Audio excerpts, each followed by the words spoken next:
प्रातः स्मरणीय परम पूज्य गुरुदेव जी, परम पूज्य श्री साहिब जी, अर्चनी वंदनी संत समाज, धर्म प्रेमी सम्मानी भक्त सज्जनों, ममतामयी माताओं बहनों एवं प्यारे बच्चों,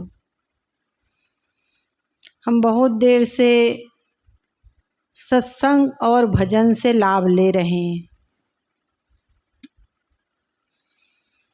क्योंकि सत्संग हमारे जीवन में बहुत ही आवश्यक है। जैसे भोजन शरीर के लिए भोजन जरूरी है, वैसे ही आत्मा के लिए भजन जरूरी है। और भजन क्या है? सद्गुरु कबीर साहिब जी ने कहा है कि मन की तरंग मार लो, बस हो गया भजन, आदत बुरी सुधार लो, बस हो गया भजन। जो मन की विकारी तरंगे हैं, गलत आदत हैं, हमारे जीवन के जो दोष हैं, बुराइयां हैं, उसको हम निकाल लें तो हमारे जीवन में समझो हम सत्संग भजन कर रहे हैं। ये बाहर का सत्संग तो समय समय से होता है, लेकिन हर रोज हर समय हमारे जीवन में भजन होना चाहिए, और वह भजन है विकारों की सफाई। हम भोजन बना रहे हैं, घर में झाड़ू लगा रहे हैं, क्योंकि कर्म ही हमारा पूजा है। सद्गुरु कबीर साहिब जी ने कहा ना, जहाँ जहाँ डोलो सो परिक्रमा, जो कुछ करूँ सो पूजा। और वह कर्म हमारा पूजा कब बनेगा? जब हमारा विचार सुंदर होगा, भाव सुंदर होगा, हमारे सोचने का तरीका बदल जाए। हम कोई भी घटना में, कोई भी कुछ हो रहा है, उसमें अपने विचारों को बदल ले, पॉजिटिव सोचे, सकारात्मक सोच रखे, तो हमारे जीवन में निश्चित ही परिवर्तन होगा।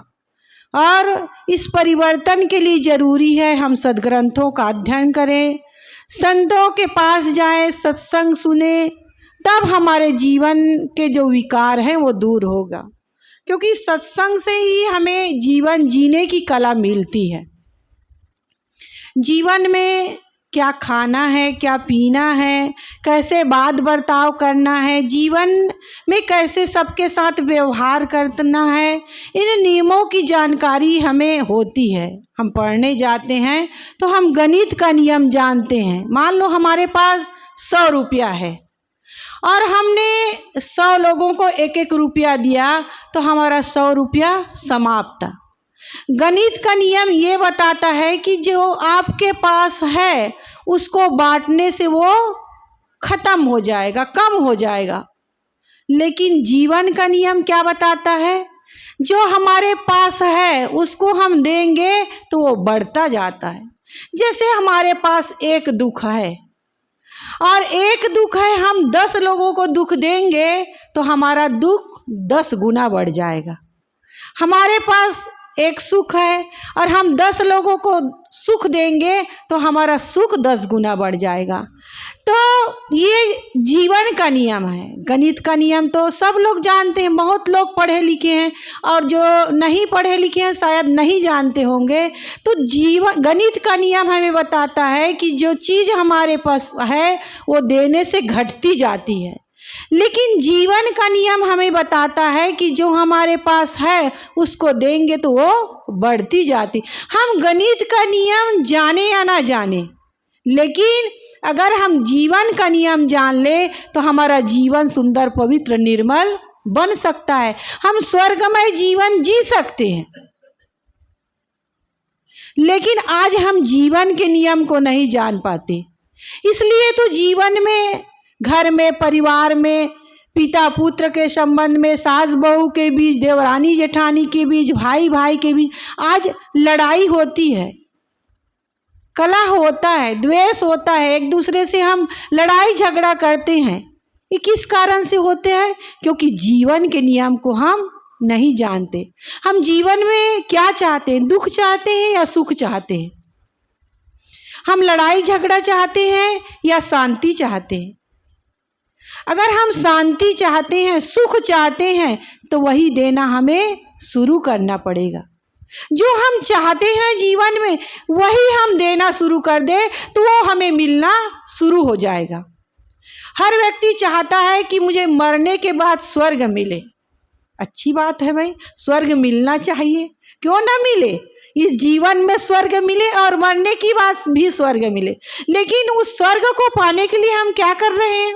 कोई काम कर रहे हैं कि मरने के बाद हमें स्वर्ग मिलेगा? हम चाहते हैं कि हमें मरने के बाद स्वर्ग मिले। संसार के लोग यही तो चाहते हैं कि हमें मरने के बाद स्वर्ग मिले, लेकिन करते क्या है? काम क्या करते हैं? नरक जाने का। तो स्वर्ग कैसे मिलेगा?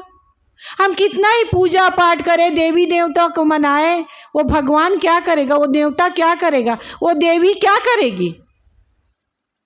अगर हमें जीवन में स्वर्ग चाहिए, सुख चाहिए, तो हमें जीवन को सुधारना होगा। और जीवन को सुधारने का मतलब क्या है? जीवन के व्यवहार को सुधारना। मैं आप लोगों के बीच दो घटना रखूंगी, दो घटना की चर्चा करूंगी। हम देखते हैं अक्सर घर में, परिवार में, पिता पुत्र के बीच, सास बहू के बीच, ननंद भाभी के बीच, देवरानी जेठानी के बीच लड़ाई होती है। एक दूसरे के लिए राग द्वेष होता है। क्यों? क्योंकि हमारे जीवन में हम जीवन जीने की कला नहीं सीख पाते। तो मैं दो घटना रखूंगी। यहाँ कई माताएं हमारे बीच बैठी हुई हैं, कोई सास है तो कोई बहू है। और जो पहले बहू थी वो सास बनती ही है आगे चलकर। और टीवी में आपने सीरियल भी देखा होगा, आता है ना, सास भी कभी बहू थी। मैं तो नहीं देखी हूँ, लेकिन सुनी हूँ कि सास भी कभी बहू थी। अब उसमें क्या बताया गया ये मैं नहीं जानती, लेकिन हर बहू सास बनती है।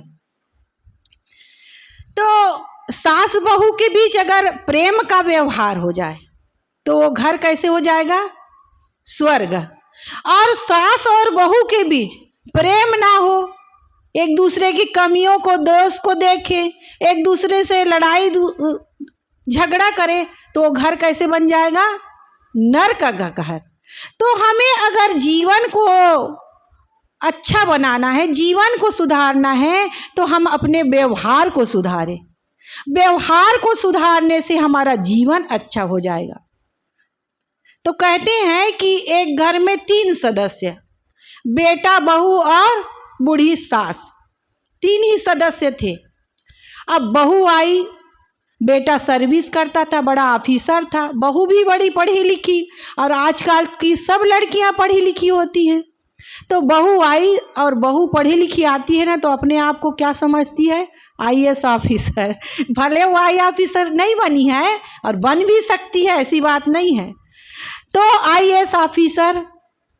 तो उस घर में 3 सदस्य, तो वो भी बहू। और हर बहू ऐसी नहीं होती भाई, हर बहू ऐसी नहीं होती ना, हर सास बुरी नहीं होती है, एकदम अच्छी होती है। बहुएं भी अच्छी होती है, सास भी अच्छी होती है।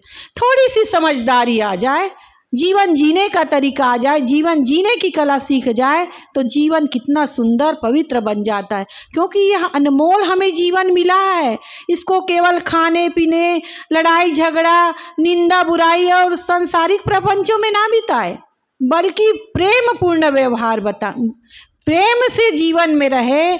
स्वर्ग का सुख आपको जीते जी प्राप्त होगा, मरने की आवश्यकता नहीं है, जीवन में ही प्राप्त होगा। तो सास, बहू और बेटा। अब बेटा तो ड्यूटी पर चला जाता था, बहू और सास रहती थी घर में। तो बहू क्या करती थी?